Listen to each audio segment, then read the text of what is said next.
Processing of data requires their tabulation and classification into select category. आप ये देखो, जैसे यहाँ पर एक डेटा दिया हुआ है, अभी उस डेटा को हम आपको दिखाते हैं। यहाँ आप देखो, ये score of 62 students geography paper है, 60 बच्चों के मार्क्स दिए हुए हैं। 1 2 3 4 5 6 7 8 9 10 10 रोज हैं और एक एक रो में 6 बच्चे हैं। 1 2 3 4 5 6, तो 10 इंटू 6 60 बच्चे हैं। अब इस डेटा को अगर हमारे को क्वांटिफाई करना है तो हम कैसे करेंगे?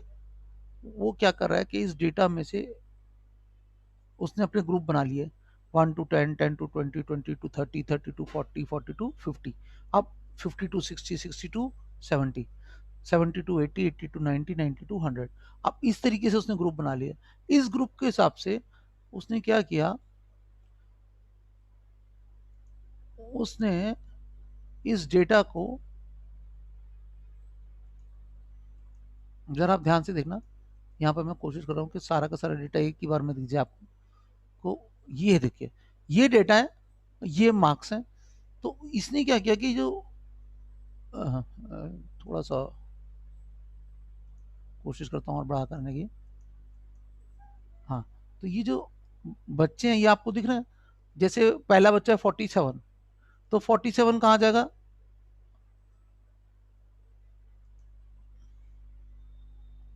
फोर्टी सेवन ये आ गया, ठीक है। अगर हम इसको इस तरीके से गिने चाहे इस तरीके से गिने, चलो हम इस तरीके से गिनते हैं। 2 कहाँ आ जाएगा? यहाँ आ गया, 0 to 10 के बीच में, क्योंकि ये हमने बनाए थे अलग अलग ग्रुप, एक एक हमने 10 ग्रुप बना लिए और उसके हिसाब से यहाँ पर लिख लिए।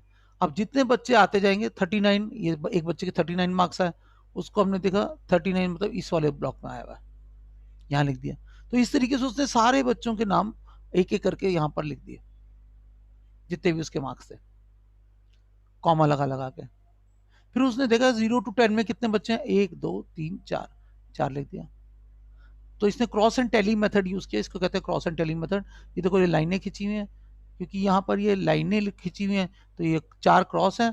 4 cross and tally method, 4 cross and tally method, 4 cross and tally method, 4 cross and tally method.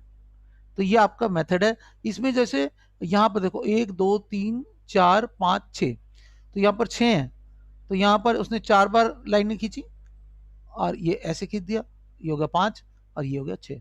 और फिर इसको गिनना, ये पूरा हमें पता है ये हर बार 5 का होता है, 5 + 1 6, यहाँ पर 6 आ गया। अब जैसे यहाँ पर आप देखो, ये देखो 1 2 3 4 5, 1 2 3 4 5, ये यहाँ पर होना चाहिए था, ये चीज ऊपर आनी चाहिए थी, ये दोनों, मगर बाय मिस्टेक यहाँ पर आ गई नीचे। मगर अगर आप देखो ये क्योंकि 10 हैं, तो इन 10 का टोटल यहाँ पर आ रहा है, तो डेटा में उसने टोटल सही लिखा, मगर ये फिगर नीचे ऊपर चला गया। यहाँ पर 8 थे, 1 2 3 4 5 6 7 8, तो 8 करने के लिए ये 5 हो गए, 6 7 8, तो 8 यहाँ पर। तो ये गिनना आसान होता है, तो हम गिनते जाते हैं और यहाँ पर एक लाइन खींचते जाते हैं। जैसे यहाँ पर इसे काट दिया, ऐसे करेंगे, जैसे हम डेटा गिनते जाएंगे तो उसके ये ऐसे चलता है। इसकी रिकॉर्डिंग का एक ऑप्शन है, वो मैं आपको, रुको 1 मिनट।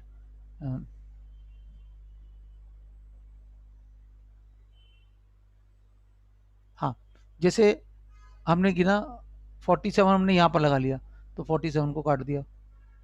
फिर हमने 2 को कहाँ लगाया था, यहाँ पर लगाया था, तो 2 को काट दिया।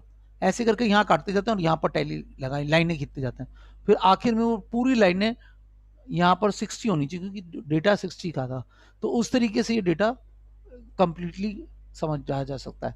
सो with this we move on to the next concept. और यहाँ पर जब ये ग्रुपिंग हो जाती है, तो ये फ्रीक्वेंसी को जब हम टोटल करते हैं, अगर थोड़ी सी भी गलती ना हो डेटा में, तो ये टोटल 60 आना चाहिए। अगर ये 60 नहीं आ रहा और ये यहाँ पर ये टोटल 60 है, तो यह तो मतलब एक ना एक हमसे मिस हो गया, ठीक है। तो ये उसने समझाने के लिए न्यूमेरिकल रॉ डेटा दिखाया, ठीक है। तो इस मेथड को कहते हैं, क्वेश्चन आ सकता है व्हाट इज 4 क्रॉस मेथड और टेली मेथड। तो ये 2 क्वेश्चन हो जाएंगे, 4 cross method and tally method. अब आप यहाँ देखो सिंपल फ्रीक्वेंसी, अगर पर हमने देखा वापस जाके देखो तो यहाँ पर हम क्या देखा था कि जो हमारे बच्चे थे उनके जो मार्क्स थे हमने लिखे हुए थे, है ना, हमने बच्चों के मार्क्स यहाँ लिखे हुए थे, और ये जो बच्चों के मार्क्स थे ये हमने इस डेटा को 10 ये 4 ऐसे करके ये जो डेटा आया है इस डेटा को हम यहाँ नीचे ले गए, ये आ गया। अब जब ये डेटा यहाँ पर आ गया तो हमने क्या किया, इस डेटा को ऐसे लिख दिया 10 0 टू 10 10 टू 20 20 टू 30 100 तक आ गया, ये सारा डेटा हमारा आ गया। अब इस डेटा को हमने फ्रीक्वेंसी में यहाँ लिखा, ये टोटल 60 था, हमने क्या किया 4 और 5 दोनों को टोटल कर लिया, 9 हो गया, 9 plus 5 14, 14 plus 7 21, 21 plus 6 27, 27 plus 10 37, 37 plus 8 45, 45 plus 6 51, 51 plus 5 56, 56 plus 6 60। तो ये आपका होगा क्यूमुलेटिव मेथड, ये आ गई क्यूमुलेटिव फ्रीक्वेंसी। ये आपने समझा कॉन्सेप्ट ऑफ क्यूमुलेटिव फ्रीक्वेंसी, जो काफी इंटरेस्टिंग है क्यूमुलेटिव फ्रीक्वेंसी समझना। तो सिंपल फ्रीक्वेंसी ये वाला होगा, सिंपल फ्रीक्वेंसीज,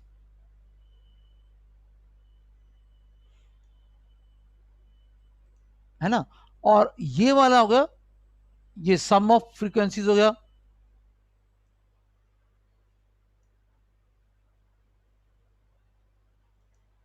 हाँ। फिर आता है exclusive and inclusive method. Cumulative frequency तो मैंने आपको बता दिया, ये क्यूमुलेटिव है, इसको क्यूमुलेटिव कह देंगे, इसको सिंपल फ्रीक्वेंसी कह देंगे, जो नंबर है। आप ये देखना ये और ये एकदम बराबर आता है हर बार, प्रैक्टिकल में जब आप करते हैं तो ये दोनों बराबर आते हैं, अगर ये दोनों बराबर नहीं आ रहे तो उसका मतलब आपके करने में कुछ गलती हो गई। उसके बाद कहता है एक्सक्लूसिव मेथड, जिसमें हम किसी चीज को एक्सक्लूड कर देते हैं। अब एक्सक्लूसिव मेथड क्या होता है, जैसे ये है, इसमें हमारे जो ग्रुप बने थे यहाँ देखो, यहाँ बने 10 टू 20, तो 10 यहाँ पर इंक्लूड किया जाएगा या यहाँ पर इंक्लूड किया जाएगा। तो जो अपर लिमिट होती है उसको हम ज्यादातर नेक्स्ट वाले में इंक्लूड कर लेते हैं, ठीक है। तो 0 टू 10 तो मतलब 0 टू 9 मान लेंगे, और 10 टू 20 को मतलब यहाँ पर 10 से शुरू होकर 19 पे खत्म हो जाएगा, मगर लिखा जाएगा 20। तो इसमें हम एक नंबर को एक्सक्लूड कर रहे हैं ऊपर वाले को, तो उसको हम कहते हैं एक्सक्लूसिव मेथड, क्योंकि हमने एक नंबर को एक्सक्लूड कर दिया। मतलब देखने में तो लग रहा है 0 टू 10 20 टू 30, मगर हम ले कितना रहे हैं, उसमें हम बीच में एक नंबर को 0 टू 10 10 टू 20 20 टू 30 एक नंबर को हम एक्सक्लूड कर रहे हैं। इसमें वो क्या कहता है कि दिस इज नोन एज, क्यों यहां पर लिखा है any observation having value of 30 is included where it is in lower limit and excluded where it is in upper limit. That is why this method is now known as exclusive method. क्यों इसे exclusive method कहते हैं, क्योंकि एक particular group में इनको exclude कर दिया जाता है, और वो अपर लिमिट में उसको एक्सक्लूड किया जाता है और लोअर लिमिट में उसको इंक्लूड किया जाता है। जैसे 10 है तो ये अपर लिमिट है 10 की, तो यहाँ से इसको एक्सक्लूड कर देंगे, और यहाँ पर ये लोएस्ट लिमिट होगी 10, तो यहाँ पर इसे इंक्लूड कर देंगे और ऊपर वाले को हटा देंगे। तो ये एक्सक्लूसिव मेथड है, क्योंकि इसमें एक लाइन को एक्सक्लूड किया जा रहा है, एक पर्टिकुलर डिजिट को। दूसरा मेथड है इंक्लूसिव मेथड, इसमें 0 टू 9 9 टू 10 टू 19, इसमें देखो वो 10 वाला डॉट ही नहीं लिखा, तो इसमें जो भी नंबर लिखा है वो पूरा इंक्लूड करना पड़ेगा। तो क्योंकि पूरा का पूरा नंबर इंक्लूड करना पड़ेगा, तो इसलिए इस मेथड को हम कहते हैं इंक्लूसिव मेथड। क्या कहते हैं, इंक्लूसिव। हाँ, फ्रीक्वेंसी फ्रीक्वेंसी पॉलीगॉन में क्या होता है, एक बार डायग्राम होता है, उसके ऊपर एक और लाइन होती है, जैसे इसमें ये बार एंड ओजाइज दोनों है। A frequency polygon is a distribution of frequency known as frequency polygon. It helps in comparing more than two frequencies distribution. Two frequencies are shown using bar and a line respectively.